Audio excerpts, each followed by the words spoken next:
Jaya Gopi Janavalabha Girivaradari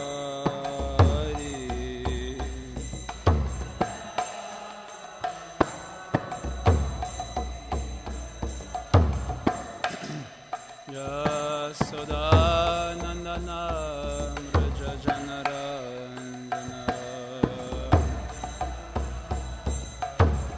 Yamunatira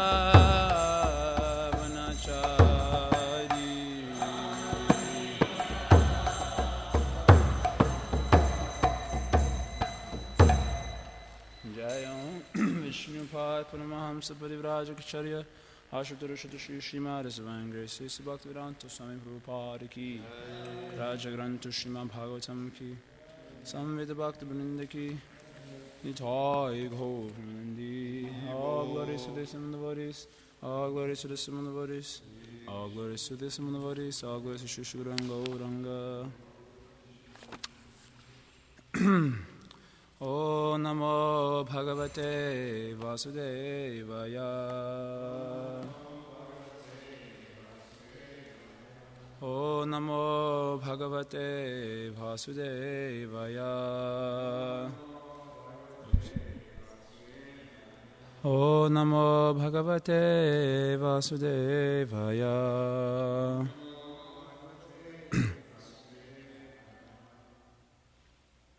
Manu Swayambhur Bhagavan Bhavascha Ye Nye Tapo Jnana Vishuddha Sattva Andrishtapara Apiyan Mahimna Stuvantyuto Tatmasamam Granima Manu Swayambhur Bhagavan Bhavascha Ye Nye Tapo Jnana Vishuddha Sattva Adrishtapara Apiyam Mahimna Stuvantyuto Tatmasamam Granima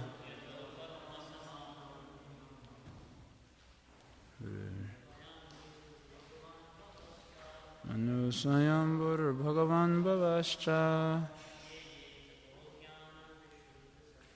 Ye Nye Tapo Jnana Vishuddha Sattva Adrishtapara Apiyam Mahimna Stuvantyuto Tatmasamam Granima Manu Swayambhur Bhagavan Bhavascha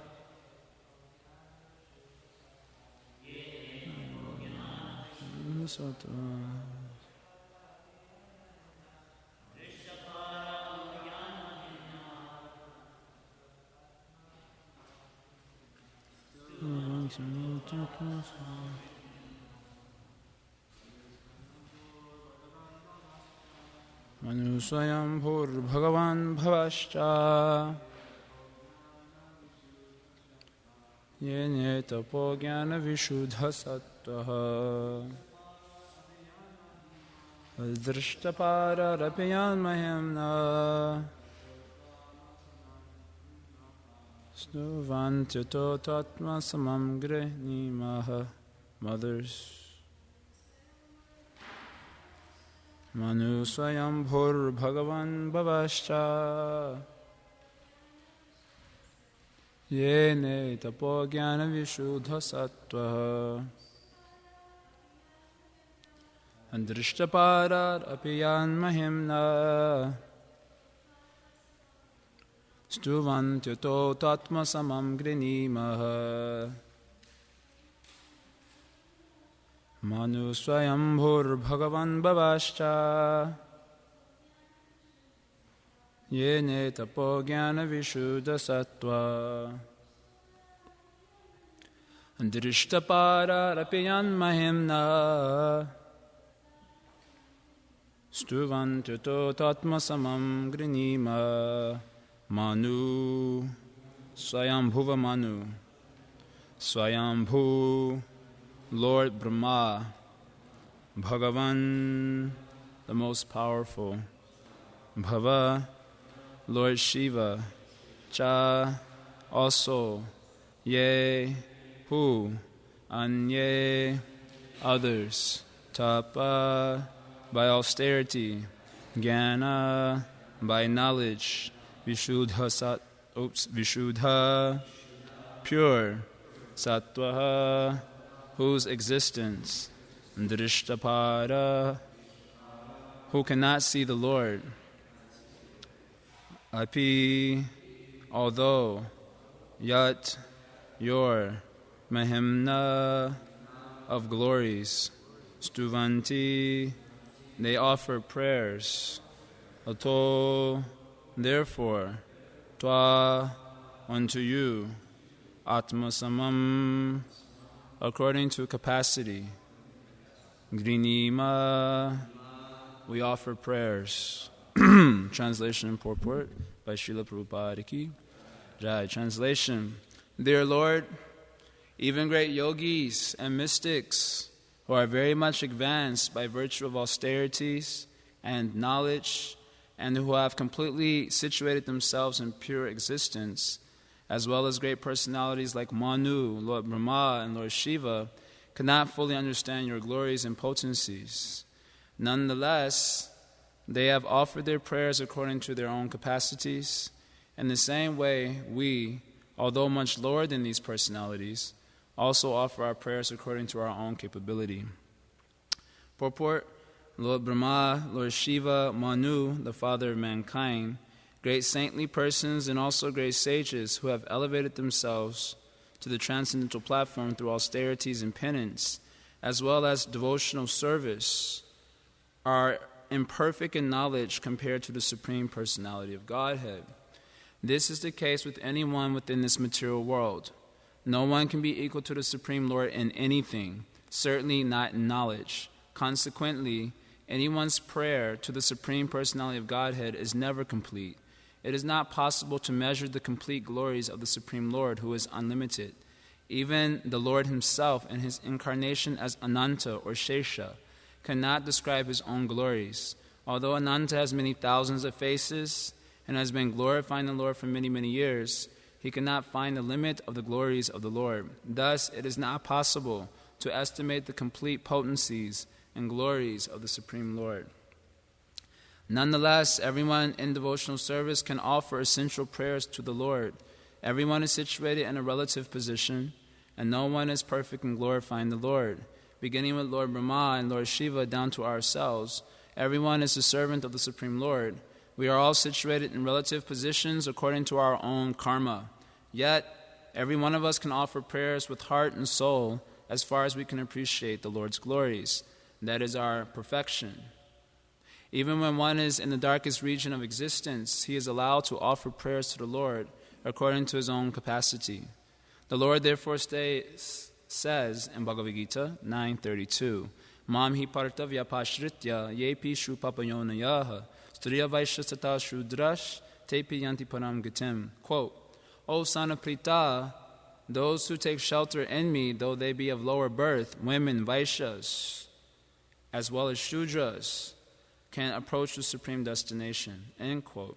If one seriously accepts the lotus feet of the Lord, he is purified by the grace of the Lord and by the grace of the Lord's servant. This is confirmed by Shukadev Goswami. Ye nye cha papa yad dapashraya shraya shudyanti tasmoy pravishname namaha. Srimad Bhagavatam, 2nd Canto, 4th Chapter, verse 18. One who is brought under the lotus feet of the Lord by the endeavor of the Lord's servant, the spiritual master, is certainly immediately purified. However, low-born he may be, he becomes eligible to return home back to Godhead. Srila Prabhupada Ki Jai. Om Agyantimirandasya Giranjana Shalakaya Chakshurun Militam Yena Tasmai Shri Guruve Namaha Shri Chaitanya Manobhishtam Stapitam Yena Bhutale Swayam Rupa Kadamayam Dadati Swapadantikam Vanchakalpatarubhyascha kripa sindhubhyareva cha patitanam pavanebhyo vaishnavebhyo namo namaha. Jaya Shri Krishna Chaitanya Prabhu Nityananda Shri Advaita Gadadhar Shivasri Gaura Bhakta Vrinda. Hare Krishna Krishna Krishna Hare Hare Hare Rama Rama Rama Hare Hare. Hare Krishna. So the Prachettas are concluding their prayers here, and they're making a point. It says Atma Samam in the last line, Twa Atma Samam. Atma Samam means according to one's capacity. So generally, our capacity is determined by our karma. So Srila Prabhupada has made this point here. We are all situated in relative positions according to our own karma. So generally, one does not have capacity beyond his karma. Like you wouldn't expect skinny Jai Jagannath Das lifting 500 pounds because I don't have capacity with the karma that I have. This is a pretty frail, skinny body. If I get a little wind on the chest, I'm out for a couple of days. So you don't expect that with such a frail body I can lift 500 pounds because I have a limitation according to my karma. So there are limitations in so many ways, not only in strength, but in knowledge and ability to gain perception. There's in every way limited according to one's karma. So then it says adrishtapara. Because of such limitations of karma, one cannot, adrishtapara, we cannot see the end. We cannot see the end of the glories of the Supreme Lord. Of course, we can hardly see the beginning also. It's saying we are not able to understand the glories of the Lord because we're being limited by our karma. So that's easy to understand in our case, especially being Kali Yuga creatures. But this is not true only of the Kali Yuga creatures, but of great personalities, Manu, Swayambhu, Bhagavan Shiva, so Swayambhuva Manu, Lord Brahma, Shiva, and other great personalities who have attained a very powerful position due to their tapa, jnana, due to their austerity and their knowledge. They've gained a very transcendental position also. Vishuddha Sattva. Vishuddha Sattva means a transcendental position. They've gained a transcendental position, but this is also true for them. And not just for us. It's true for them also that even though they've Vishuddha Sattva, they're on the transcendental platform, because they also cannot see the end of your glories, Adrishtapara. Why? Atma Samam, because they are also limited. Of course, maybe not by their karma, but they're limited living entities also. So what to speak of living entities like us who are much lower? How will we be able to glorify you? But anyway, we will offer our glorification according to our capacity. And Srila Prabhupada has made the point that this is our perfection. Yet every one of us can offer prayers with heart and soul as far as we can appreciate the Lord's glories. That is our perfection. Our perfection is not to try to imitate great personalities who have way more capacity. Generally, the tendency is there because we're envious jivas. When we see living entities exhibiting some greater capacity than us, then we want to also imitate and do like them. But that is not our perfection. Our perfection is to do according to our capacity, offer service to the Lord, and that is our perfection. Of course, we'll describe it because we will say that can go to work in the opposite direction for conditioned souls. Well, my capacity is very little, so you're not doing anything. So the story is there with Hanuman and sometimes they say ant, sometimes they say squirrel. Hanuman was lifting gigantic boulders and putting it for Lord Ramchandra's bridge. And the ant or spider, squirrel, whoever, maybe squirrel will say squirrel, he was lifting grains of sand and putting it. Hanuman lifting big rocks, putting it, and he just going throwing grains. Hanuman, what is this? It's useless. You're not making such a nice contribution. Look at my contribution. Throwing big boulders, and what is your contribution? No contribution at all. So he was getting kind of, I guess, heavy with the squirrel. Go away, go do something like, just go and eat, we'll take care of it. So when Ramchandra saw that, Ramchandra said, I consider what he is doing to be equal to what you're doing. Why? Because he's offering according to his capacity, and you're offering according to your capacity. And that is what Krishna appreciates. According to our capacity, we are offering service to Krishna. There should be no room for envy if that understanding is there. If the spider shall think, or squirrel shall think, oh, Hanuman is the thing, let me also lift boulders. How he will do? How he'll go and be trying to push a boulder, then he'll die, he'll get crushed. Trying to imitate Hanuman, he'll actually perish. Just like someone tries to imitate Shiva and drinking an ocean of poison, because all the devas went to Lord Shiva glorifying him. So one may say, oh, that is very nice. I would also like to get that appreciation. So let me also go and drink the ocean of poison like Lord Shiva. Anyone can do? You will perish. So if one tries to imitate out of envy, then that is not our perfection. But according to our capacity, if we offer service to the Supreme Lord, then the Supreme Lord will appreciate that and he will reciprocate. So that is being mentioned. So the idea here is that even if one is a great personality, they cannot, a Drishtapara, they cannot see the end of the glories of the Lord. So the Lord is compared to, in the first canto, like a massive sky, unlimited. And this as different birds will fly at different heights according to their capacity. So also the devotees of the Lord can fly or glorify the Lord according to their capacity. Of course, what is it that Krishna is actually accepting? Krishna is accepting, ultimately, is the bhava or the bhakti. Patra pushpam balam toyam yome bhaktya prayachati taraham bhaktya praritam ashanami pratitatmanaha. Krishna says, if you offer me one leaf, one flower, one fruit, some water, it is mentioned in the singular, according to our acharyas, because they knew when Kali Yuga was coming up, they would not offer more than one. So one leaf, one flower, at least offer one. Otherwise, tendency is not to offer anything. So you at least offer one flower, and I will accept it. But what is it that Krishna is eating? He's not eating the flower. He's not eating the leaf, the water. What is he actually eating is the bhakti, the bhava. That is what he is. He's called Bhavagrahi Janardana. So that is what he's really ingesting. Otherwise, what can we offer to the Supreme Lord? Anything we offer to the Supreme Lord is contaminated because it is matter. So what do we offer? If you offer an apple, like the apples that we have to offer, sometimes poor quality. Everything in Kali Yuga, they're like this big, and big as a softball. And when you peel it, it's like all brown and nasty, and it's like useless thing. Useless because that's the way they're making Kali Yuga is like this.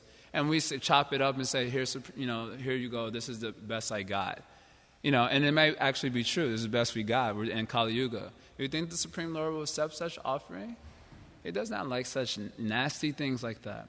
But if that offering is made with devotion, then it's the devotion he eats. And he also eats the apples because he sees that it's offered with devotion.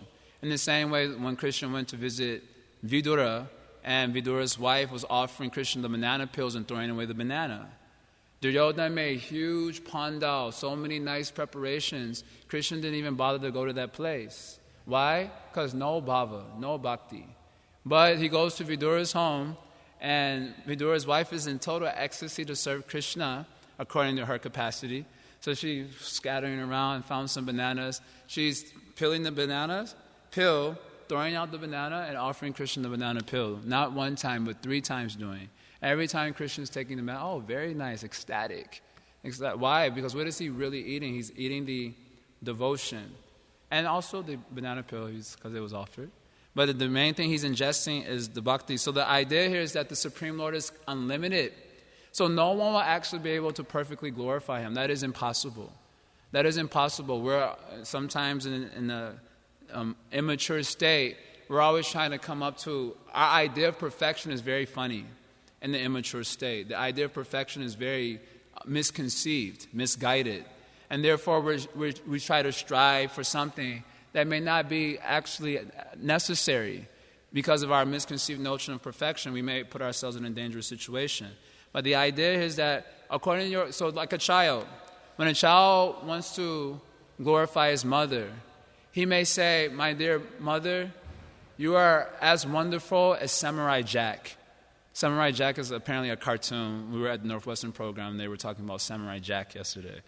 Cartoons, something. So a little kid, he's watching the show, and he says, my dear mother, you are as wonderful as Samurai Jack. And the mother says, very nice. It is actually a foolish glorification, but because of him, his idea in that state is Samurai Jack is a very wonderful personality. So he's offering a glorification to his mother according to his capacity of understanding. So he says, you're as wonderful as Samurai Jack. And the mother appreciates that. But if he were to go to his mother and say, my dear mother, you are as wonderful, you are more wonderful than all the devas in the three worlds, even the Siddhas and Gadar. What? She becomes bewildered. What are you offering? They're not offering. But when he says, you are as wonderful as Samurai Jack, she says, very nice. Why? Because it's an honest glorification. It's not a glorification beyond his capacity. It is not just something he reads off. Just like Srila Ramapal Maharaj mentions this also, and you can see it all the time. When you do something for little children, they'll come up to you and say, thank you. And it's all artificial. You can tell one cute kid, Anand Prabhu's son, Vedant, he's very cute. He's pretty mischievous, but he's very cute. And most of the time, he told me flat out he doesn't like me, like very flat out. And then one time, he dressed very nicely at the temple, and I gave him a little glorification. I said, wow, you look very nice today. And then that same day, after the kirtan, he came and offered his obeisances to me, and very genuinely, and offered some glorification according to his capacity. Generally, and then sometimes his father makes him to say something. So he came over, he turned 5 2 weeks ago, or a few weeks ago, he just turned 5. So he went and he basically read off his script to me. Dear Prabhuji. And it was cute because it's a cute kid. It's got a cute little form. Please, I have just turned 5. And I would like to seek your blessings. Hare Krishna. They're practically offering script, the script he's making offering. Okay, it was sweet. But in a lot of ways, when he said, I don't like you, that was sweeter. In the sense that it was honest. You understand? It was an honest, straightforward, I asked him, I said, you don't like me very much. He went like that, He goes off and on. Then I gave him a lollipop, and then he liked me, off and on. It's a fair weather relationship, like that. So although he offered nice, it was very sweet also, he asking for blessings. But I appreciated that I don't like you a little bit more because it was very honest. Understand my point? So then Krishna, he appreciates honest devotional service. Honest devotion according to our level we're trying to apply Krishna consciousness. We may hear about very exalted personalities. Haridas Thakur chanted 192 rounds. And then we're like, I want to chant 192 rounds. Why? Because then I can get that glorification. I'll make it in the Bhagavatam, Chaitanya Charitamrita. So I want that glorification, so I'm also doing. But Krishna will never accept those rounds. He will not accept, because it's not honest. But when we follow even chanting 16 rounds according to the guidance of spiritual master, those 16 rounds he accepts. This is a very honest person he's accepting.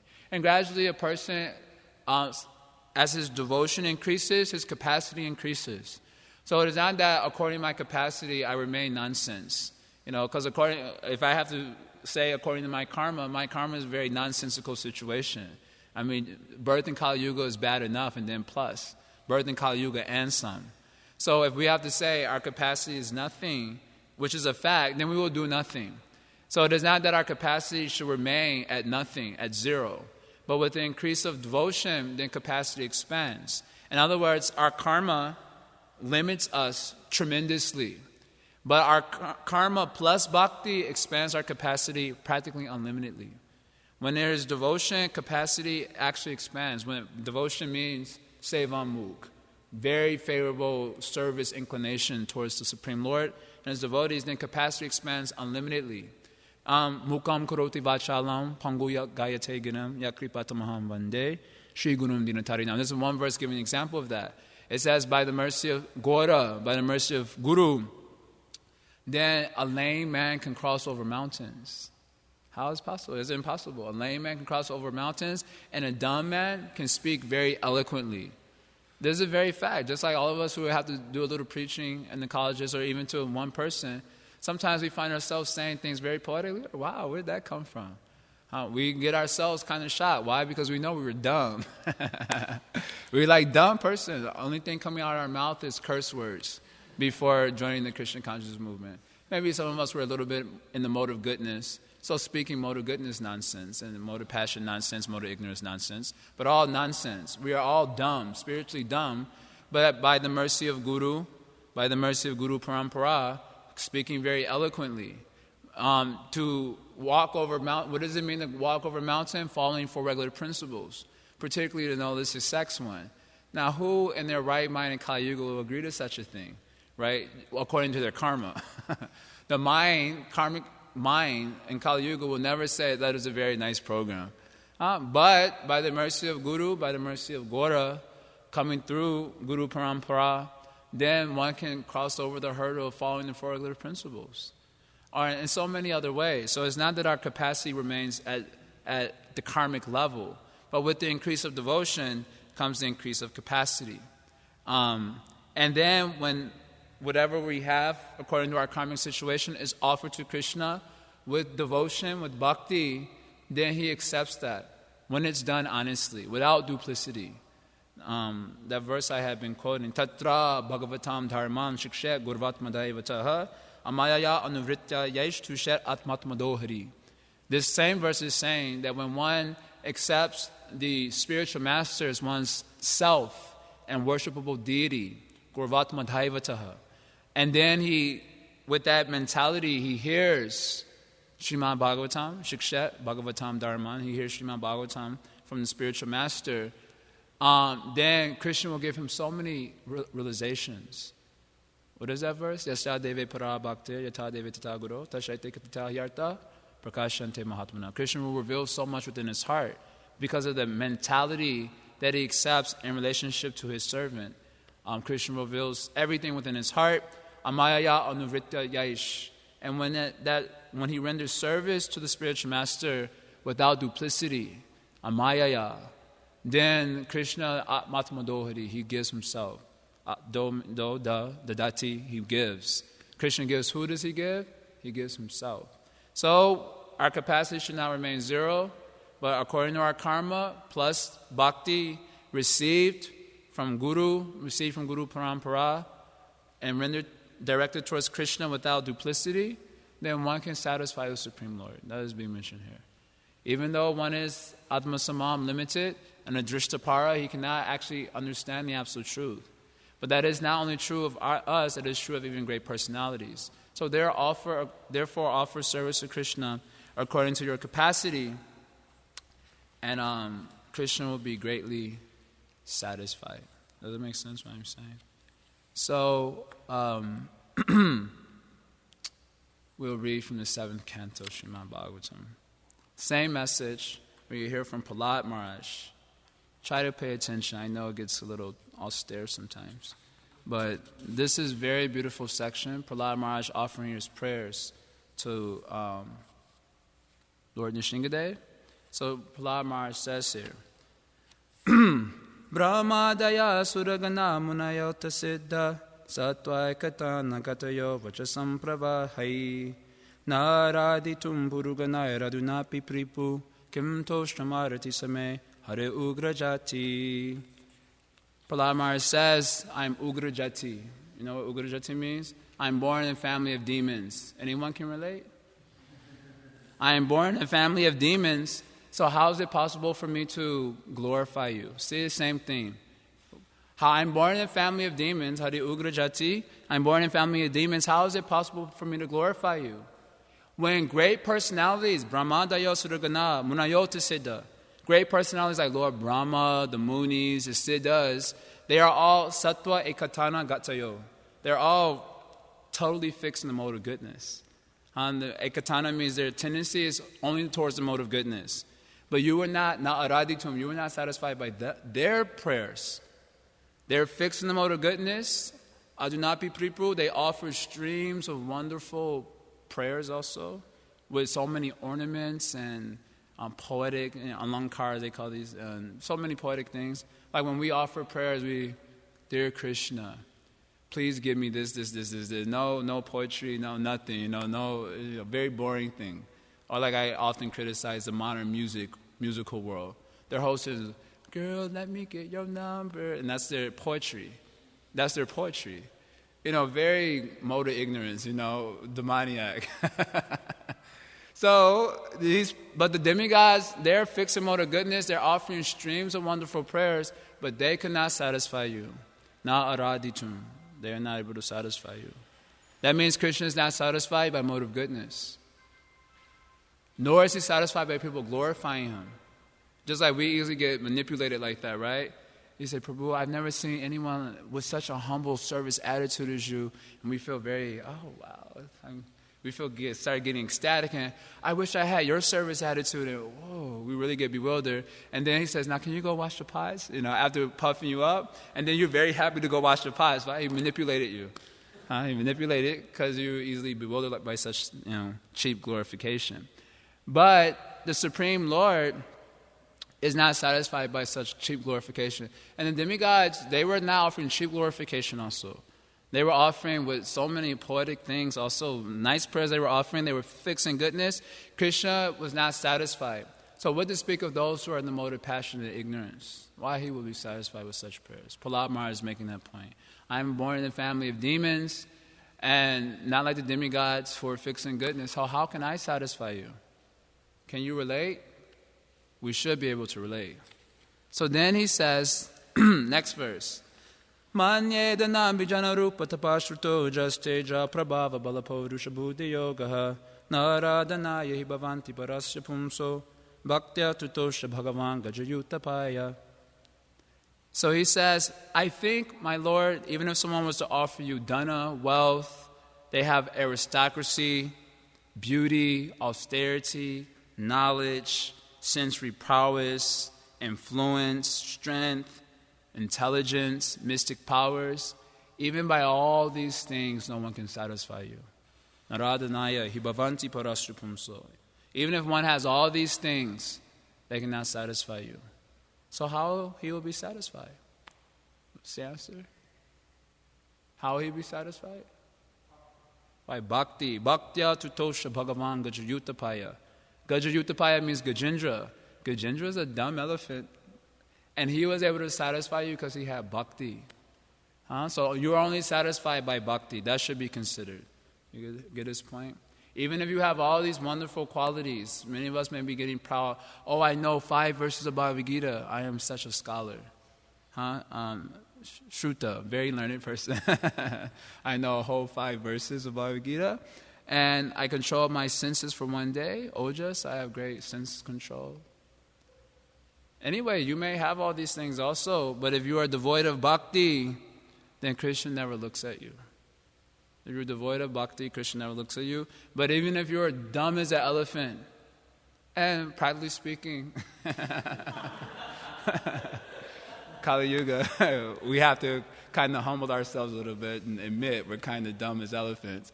Even if you're dumb as an elephant, if you have bhakti given by a spiritual master, this coming up, then Krishna considers you. Oh, who is this person? Person is working really hard, offering so many wonderful prayers, but devoid of bhakti, Krishna doesn't look at him. But this other person, dumb as an elephant, but he has a little bit of bhakti received from his guru, and Krishna said, oh, who is this person? Just like Mahaprabhu, when Raghunath Das came with Ram Das Vishwas. Ram Das Vishwas was an impersonalist, and he was always seen chanting the name of Ram 24 hours a day. Ram, Ram, Ram, Ram. Everyone thought, oh, great Ram Bhakta he was. But in his heart, he had duplicity. Desire to merge into Ram. So when Raghunath Das went with Ram Das Vishwas to go see Mahaprabhu in Puri, so when Mahaprabhu saw Raghunath Das, even though he looked like Grihastha, he was so much interested in Raghunath Das. He embraced him, spent so much attention, and Ram Das Vishwas was over there. Mahaprabhu was not even looking at him. So he was waiting, okay, when he will turn his glance this way. Because Mahaprabhu has so much of influence, he was a great personality. But Mahaprabhu did not agree to even look at him. So after a few days going on like this, he got bewildered. Why is the Lord not even looking at me? Why he wasn't looking at Ram Das Vishwas? Why he wasn't looking? He had no bhakti. He had no bhakti. So, even if you have so many wonderful qualities, but you are devoid of bhakti, received from Guru, honestly offered to the Supreme Lord, like I mentioned in the beginning, then Krishna doesn't look at us. But even if we're dumb as elephants, but we have a little bit of bhakti, humbly received from spiritual master and honestly offered to the Lord, then Krishna considers our position. Vipradvisha gunayatara ravinda nabha pada ravinda vimukha shapacham varishtam manyetararpito manovachane hitarta prana punati sakuna natubhuri manaha. So he mentions here vipradvisha gunayata. Even if one, he's mentioning the same point, even if one is a brahmana, a great personality, with all those things I just mentioned, 12 things were mentioned in the previous verse, if he is vimukhat, he's envious of the Lord, no devotion, then he is not as good as a dog eater with a little bit of bhakti. Shabacham, who has offered his life, his mind, his words, his endeavors to the Supreme Lord. Why do you say like that? Because that dog eater with a little bit of bhakti can purify his whole family. Punati sakunam. But the brahmana cannot even purify himself. Why he cannot purify himself? Huh? No, that's not the answer. Because he's proud of having those qualities. Vipradusha gunanyata. He cannot even purify himself because he's thinking, I have so many wonderful qualities. Therefore, he becomes proud. And that pride, I mentioned this before, that pride is like if you have nice maha plate that you want to offer to the Supreme Lord. So many nice preparations are there. Spiced rice, paneer sabji, like we were having yesterday. So many sweets are there, very nice, but there's a little drop of stool on the side. And then you offer to the Supreme Lord. If someone were to do like that to you, such nice preparations they're offering, but just a little drop of stool on the side, you would like it? The whole thing is contaminated just because of a little drop of stool, isn't it? You're not wanting it at all. So similarly, we're trying so hard in our devotional service, and we're getting so many qualities. Taranga Rangini, this Anartha comes, riding the waves of bhakti, getting so many wonderful qualities, at least according to our estimation. And we're getting puffed up. Then whatever we offer is like offering my plate with a little stool on the side. That pride is a little stool. Everything contaminated. So this brahmana, even he has all these 12 qualities, but because he's proud, he cannot even purify himself. Whereas the dog eater with a little bit of bhakti, which has as his natural characteristic humility, then the Supreme Lord considers him. Prahlad Maharaj continues, Naivatmana prabharayam nijala papurna manam janara vidusha karuno vrinite yaryachrano bhagavate vitadita manam tachtatmane pratimukasa yata mukashri. So the Supreme Lord, someone may ask this question, the Supreme Lord seems a very puffed up person. He's only satisfied if someone glorifies him. I'm also like that, and the Supreme Lord is also like that. Sometimes students ask the question, why is Krishna such a narcissist? I got this question in the university before. Why is Krishna such a narcissist? Anyway, usually the answer, I guess, because he can do that. Because he's the root of all existence. But you cannot do it because you're not... Who are you? What is your position? Dumb as an elephant. So, someone may ask this question, the Lord is only satisfied if someone hears about him, chants his glories, remembers him. Bhakti means that. He's only satisfied. But then Prahlad Maharaj says, no, the Supreme Lord is actually Nijalabha Purno. He's completely satisfied in himself. Or it can mean, Nijalabha Purno can also mean, he's being offered services by millions of Lakshmi Sahasra Shata Sambrahma Sevyamana. Millions of gopis are offering him beautiful devotional service with spiritual energy. Their apples that they offer to Krishna are Satchidananda apples. They're made out of Satchidananda. Our apples are made out of 3 modes of material nature. They're fat. They have so many holes in them. They're brown. We have to cut off the brown spot. Just like we have the cauliflower on Sunday. We have to, all the black spots are there. This is the offering we can make. But their cauliflower made out of Satchidananda energy. And they're also Satchidananda. There's no question of trying to exploit the Lord. So he's completely satisfied with that. Nijalabha Purno. What does he need with us? Upstarts in devotional service. He doesn't need us at all. He's completely satisfied. But manam janara vidusha karuno vrinite. But when he accepts the services of avidusha, Prabhupada translates as rascals. Avidusha means rascal. Who is a rascal? One who's thinking, I'm offering such nice devotional service. Rascal. Avidusha. But why does Krishna accept? Karuno vrinite, because he's merciful. His nature is very merciful. Yajano bhagavate vidita manam When someone offers glorification to the Supreme Lord, the benefit is not for the Supreme Lord, but for himself. Yes. And he gives an example. Just like when you decorate your face in the mirror with tilak, then the reflection is also appears decorated, right? The reflection. If you try to decorate the reflection, it doesn't work. It doesn't work. But when the person decorates his face with tilak, the reflection is also decorated, right? So similarly, when one offers service to the Supreme Lord, glorifying the Supreme Lord, then that reflects on the individual. And that way he gets purified. So then he concludes here. This is his opening statements. Such nice. Our opening statements. What are our opening statements to Krishna? My dear Lord, you are great. Now, let's get to the real essence here. But Prahlad Maharaj's opening statement is so beautiful. He's offering beautiful. So he concludes his opening statements by saying, Tasmat, therefore. He's concluding his opening statements. Tasmadaham vikata viklavayishwarasya sarvatmana mahigranami yata manisham nicho jaya guna visargamanu pravishta puyetanyani hipuman anuvarnitena. This verse connects directly to the topic of today's verse. Therefore, my Supreme Lord, vikata viklava, I've given up all contemplation of being unqualified. I've already stated all my disqualifications. There are many. Kaler doshoni de rajan, ocean of faults. Ocean of faults means there's no reason to discuss them. Because the ocean means very deep, so no reason to discuss.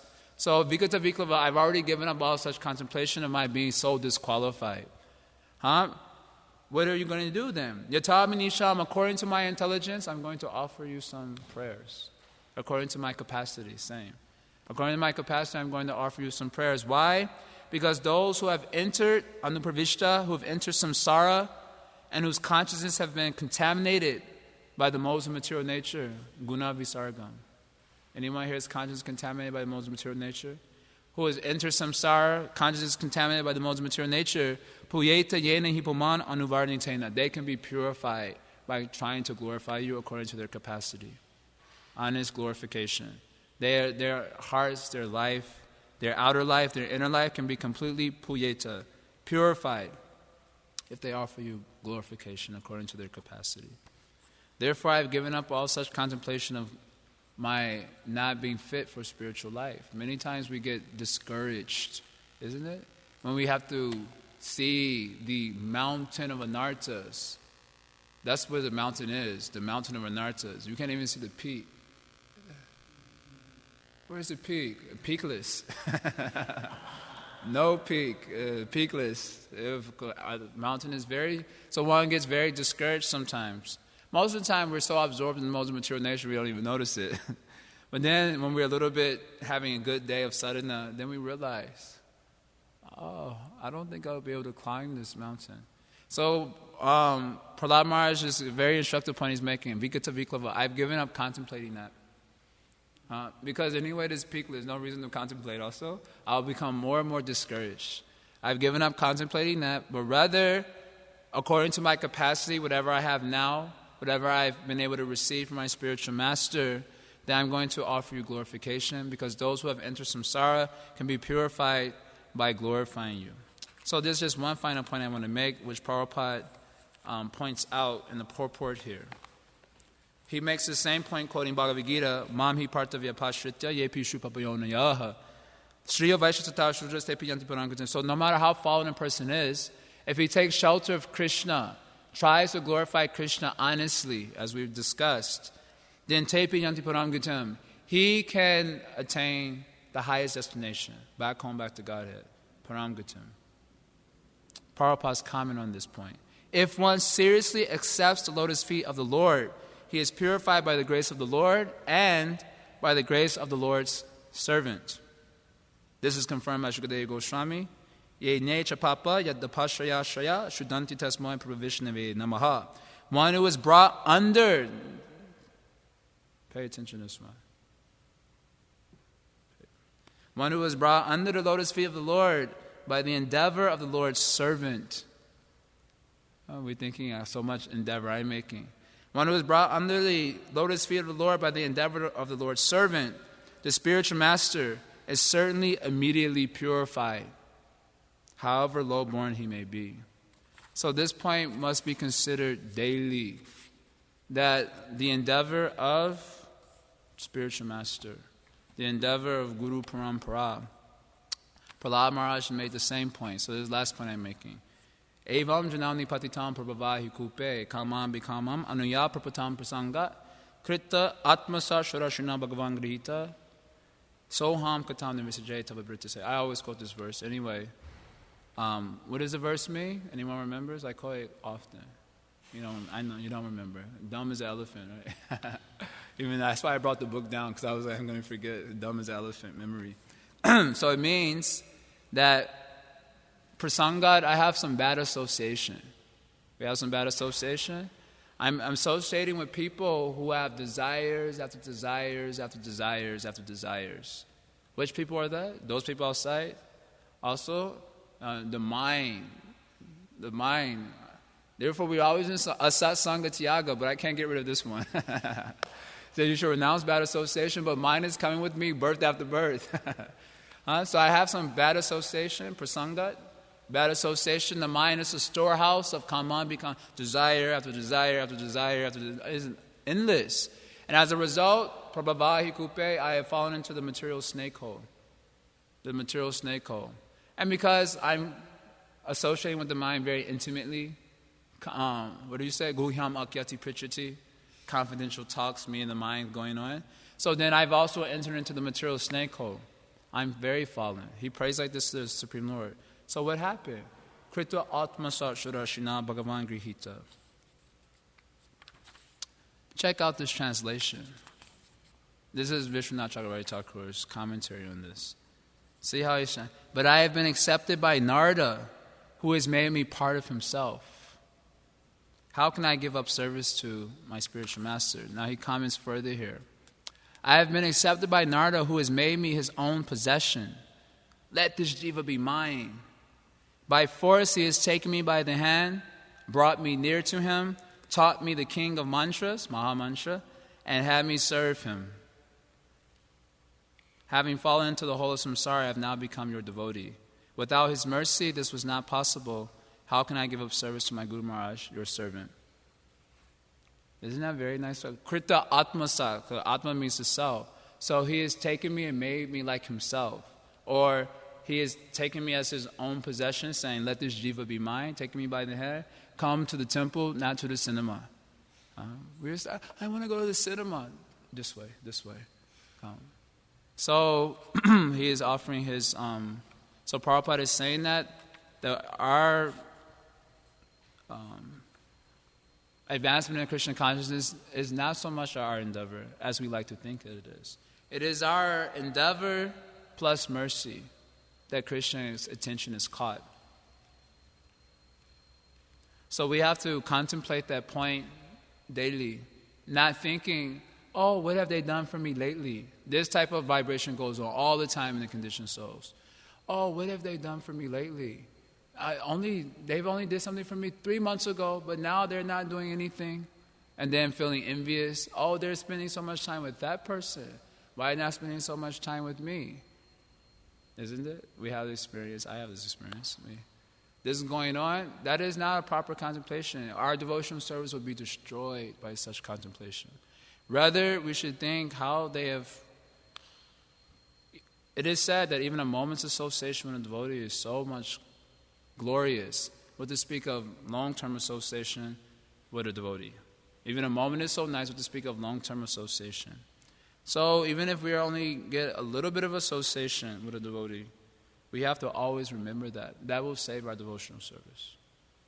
Otherwise, lost. Because our mind will take us out, thinking, oh, what has he done for me lately? What has he done for me lately? What has he done for me lately? Janet Jackson song? It was a Janet Jackson song was like that. What has he done for me lately? Giving full expression to our envious mentality. Full expression. And we're also thinking like that, not saying anything, but thinking in the mind, what have they done for me lately? Then no question of purification. Mukam karoti vachalam pangulagayate gunam yakripatamaham vande Shrigunam dinatarinam. By the mercy and the endeavors of my spiritual masters, I have been able to cross over the peakless mountain of Anarthas, even though I am lame, spiritually lame, and I've been able to express something because I just repeat what I've learned from them, even though spiritually dumb. Therefore, I offer my humble obeisances to such, my spiritual master. Like that, so we may be limited, we may not be able to understand the glory of the Lord, but if we offer according to how we receive mercy, then Krishna will consider our case. Anyone wants to ask anything? The last point you made is about offering according to capacity. And I was just clarifying that capacity is determined by the mercy that we're receiving, not the karma. Because earlier you were talking about... Yeah, capacity in devotional service is they're given by mercy. Otherwise, there's no question of devotional service. Karma does not lead us to devotional service. It leads us to further fruitive activity. So only devotional service leads us to devotional service. So how we will get that devotional service? It comes from someone who has bhakti, and they are engaging us. But we have to receive it. That is the thing. We have to receive it. That is the hard part. They may be giving, but if there are holes in the heart, then everything given is spilt out. Understand? The holes in the heart, everything poured in, everything spills out. Offenses, anarthas. What was the other one? Anarthas, material calculation, material perception of Guru, sadhus, Krishna, holy name. Like that, anarthas. So, to be stronger recipients of mercy, we require simple heart, and then that helps us to make further advancement. Like that, easy.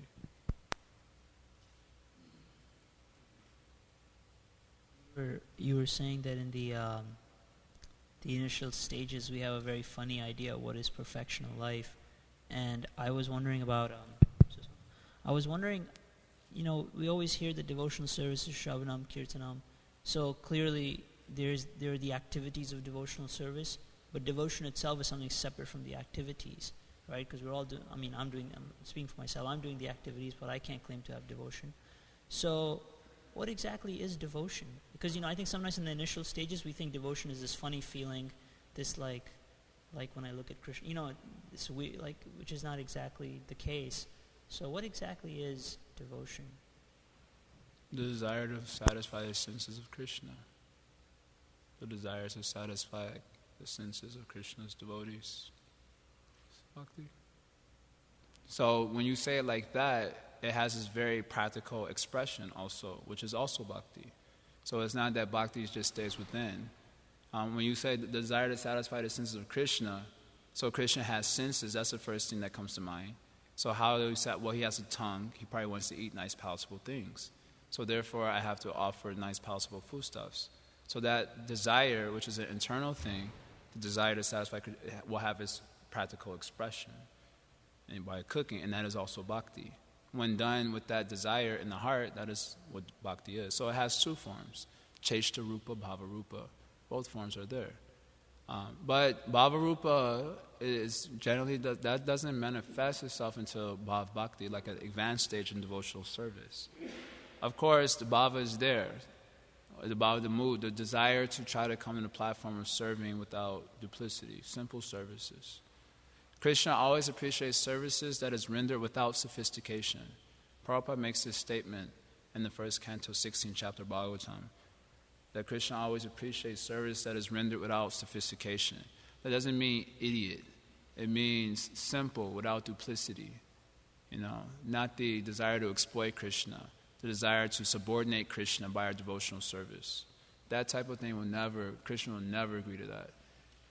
We're thinking, I can become Mother Jasoda, or like Mother Jasoda, or the gopis, or something like that. And the whole desire is to subordinate God.